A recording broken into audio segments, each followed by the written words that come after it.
Alrighty, I am back. And we again are on the topic of the challenges of communal living here with part two, finishing it up. And so, as I was saying in the last bit there, before we cut out, was I can remember in the last time that I was living with family. And this was a communal living space where we were in stacked living essentially apartment up top, apartment down below. We were in the middle. And we almost had to come to war almost two different times with two different residents who were two times over disrespectful, belligerent, and just outright gre- egregious. We It was really me that had really stepped into the advocacy role and really got the ball rolling and really got it to the point to where my cousin, aka auntie, was able to move out of the facility. Because if it was not for my push, and tug and putting up videos of what we were going through every night and adding the housing complex in my post and adding HUD in my post and adding fair housing in my post, she would not have gotten out of that. And I mean, it was really bad to the point where we could not sleep because we were up every night due to the noise, due to the arguments, due to the domestic violence, due to just all of the rambunctious stuff that was going on above our heads. And she simply asked the first time after the first resident if we could move or if she could move. Now, I wasn't really supposed to be there, but she asked if she could be removed or moved to the top level so we wouldn't have anybody below us because we were respectful and we walked lightly and everything else. Um, but she would not work with my cousin, aka aunt. And she was like, no, we can't do that. And I'm just like, I told her, I'm like, that's bullshit. I said, they can do whatever they want to do. I said, they're management. And at the end of the day, if you need a housing reassignment or to be moved above or below, they can do that. I said, she's just not trying to work with me. And that's when I stepped in and I took over. So by the time that I was done doing what I needed to do, if she was given the opportunity to break the lease and to move. And granted, I was not supposed to be back on the premises. If I was, then the police would be called. So that was, what came of that. And I was like, well, is that the least of it? I was like, that's fine. I said, I've been gone anyway. At that point, I was staying in hotels, um, and had already made my exit, but I was really still advocating for her to get out of there. So those are just some really challenges that you can have when it comes to communal living spaces. Age gaps and generational dynamics is a big one today, guys. We have Gen Z, we have millennials, me, we have Gen X, and we have baby boomers. First and foremost, we're all under the same roof. Oh my God, that is like four different generations under one roof. That's like 40 years of indifference going on. So, what the crap? Just think about that. Take a moment to think about that because you literally have um, Tinky Winky, La La, Dipsy, and Poe under one roof, and it is really a lot to take in. I mean, you have Welcome to the '60s, and then Whoa Oh Oh Oh, Ribbons in the Sky, Rod Wave, um, Busted Dance Tatiana. Like, come on. Like, Papa was a Rolling Stone, wherever he had his house was his home, and Get It Sexy. Like, come on. Like, yeah. So think about that. I mean, you have all of that essentially under one roof. This is going to be a different communication type of style and expectation when it comes to these different groups and different settings. You're going to experience challenges in understanding each other's perspectives. You are going to have challenges in understanding each other's perspectives. A generation is 10 years. Count every 10 years for the four different generations that I made note of and think about how different evolution in one's perspective has to be in order to be able to be on the same page or wavelength with the next. They ain't always gonna be able. So don't even try. You're gonna have to agree to disagree and move on. There's gonna be opportunities for cross generational learning and support. There may be some individuals who don't feel like old dogs can't learn new tricks. And they say, hey, I know that I may not understand or know how you guys are doing it today, which we have more of our senior age group, so more of our baby boomers and our Gen X's happen to be those more inflexible beings to be more open minded. But hey, if you're open minded, there can be a lot of progress made. If you are resistant to change, there's going to be conflicts across the board, no matter what. Next, we have the mindset of addicts in recovery. We have self obsession and entitlement. The misconception of owed recovery or support. Okay, let me talk about this. I'm getting on my podium. I had a dream that there was a world of individuals who felt that they should or that they could do as they pleased because they felt by their age that they just had that right. Well, I'm here to tell you tonight that that is not so. You messed up your own life.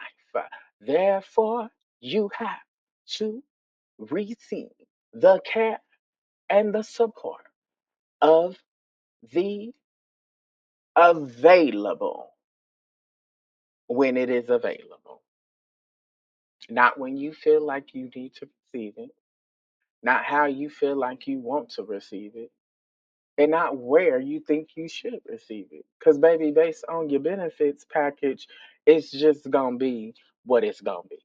So get out that mindset and come down from your cloud and sit down with the rest of us, common layers.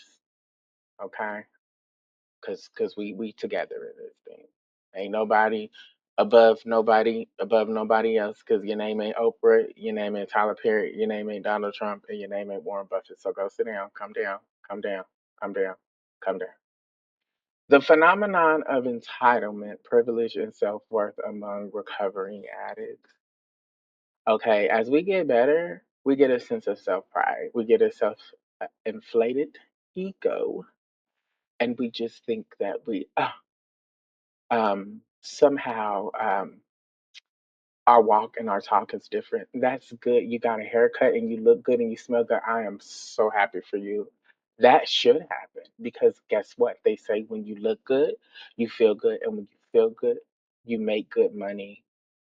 So keep doing that for yourself. I want you to keep doing that for yourself, but never, ever, ever, ever, ever, ever, ever, ever, ever, ever, ever, ever, ever take and stick your nose at somebody else when they are still in their downs because you are coming up, because you will go right back down that quick.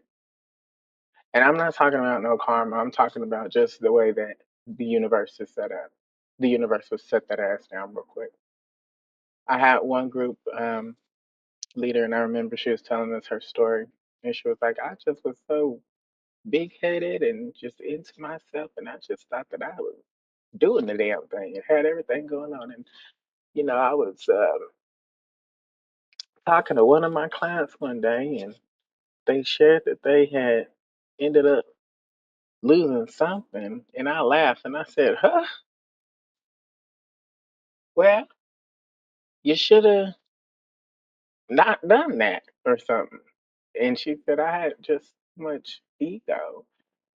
And she said, "The next thing you know, I'd be darned if my house didn't catch fire and I lost everything."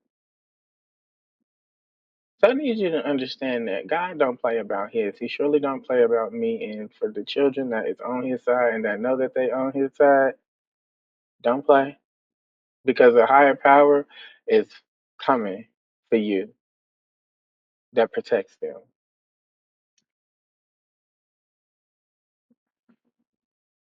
How these attitudes impact communal harmony is going to be the bigger um, monster, you know. How do you eat an elephant? In pieces? Is the question and the answer. Because again, we have a sense of self worth and entitlement, self inflated self esteem, of which nobody else gave us but ourselves. And we need to get out of ourselves and our triangle of self obsession to realize that there are other people that exist in this world except us. And the things that we do, that it does affect our not only ourselves but other people. Addressing attitudes of privilege.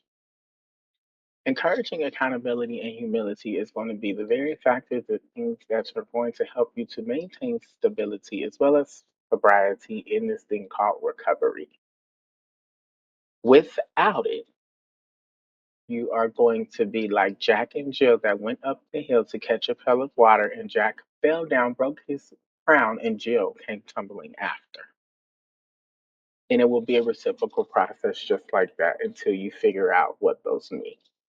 Fostering empathy and mutual respect. Please understand and respect others. You don't have to agree, but you do need to understand and you do need to stand on business and respect others as you would want to be respected.